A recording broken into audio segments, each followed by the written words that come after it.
আজকের এই ভিডিওতে মোটামুটি খাদানের টিকিট সেল বা অ্যাডভান্স বুকিং কয়টা কি হল, ঠিক আছে? সেই বিষয়টা তোমাদেরকে বলবো। আর এত বেশি রাগ উঠছে না শুয়োরের বাচ্চাগুলো, মানে আমাদের এখানে কল্যাণী সঙ্গমে এখনো অ্যাডভান্স বুকিং স্টার্টই করেনি। মানে কি হচ্ছে মানে এটার সাথে? মানে এরকম একটা সিনেমা, এত হাইপ রয়েছে সিনেমাটার, এত শো সংখ্যা এত কম। এবার দেবদা কিন্তু নিজে জানিয়ে দিচ্ছে যে শনিবার থেকে কিন্তু চেহারাটা পুরো পরিবর্তন হয়ে যাবে। তো হোয়াটএভার ট্রেন্ডিং এ এখন চলছে 5.56K, বুঝতে পারছো? টিকিট বুক হয়েছে ২৪ ঘন্টার মধ্যে। তা খাদান মোটামুটি কলকাতায় মানে অ্যাজ পার বুক মাই শো যেটা দেখাচ্ছে মোটামুটি কিন্তু ৮৬ টা শো কিন্তু চলছে খাদানের। যার মধ্যে সিনেপলিস লেক মলে ৩ টে শো, যেটা কিন্তু এখন দেখাচ্ছে দেখতেই পাচ্ছ। এই যে দেখতে পাচ্ছ সিনেপলিস লেক মল, এটা কিন্তু সবকটাই মনে হয় ফিল আপ হয়ে গেছে। ওকে, নবীন আর টালিগঞ্জও কিন্তু এই যে নবীন আর টালিগঞ্জ সেটাও কিন্তু ফুল হয়ে গেছে। ওকে, এখনো কালকের দিন বাকি আছে। Star theatre almost full. দেখো, দেখে নাও স্টার থিয়েটার দেখতে পাচ্ছ একটা শো এবং ৩:৫৫ শো দুটো কিন্তু অলমোস্ট ফুল হতে চলেছে।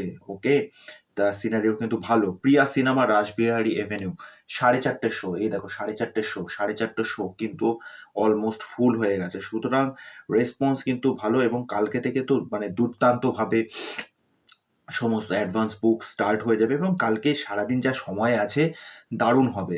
তা আমি চাইবো তোমরা কাজে করে দেখাও, ঠিক আছে? যারা এতদিন ধরে নানা জায়গায় ফেসবুকে বলো, ইনস্টাগ্রামে বলো, আমি কিন্তু প্রিভিয়াস ভিডিওতে ঠিক সেম কথাই বলেছি যে তোমরা সারাক্ষণ বলো দেবদাকে ভালোবাসি, দেবদার পাশে আছি।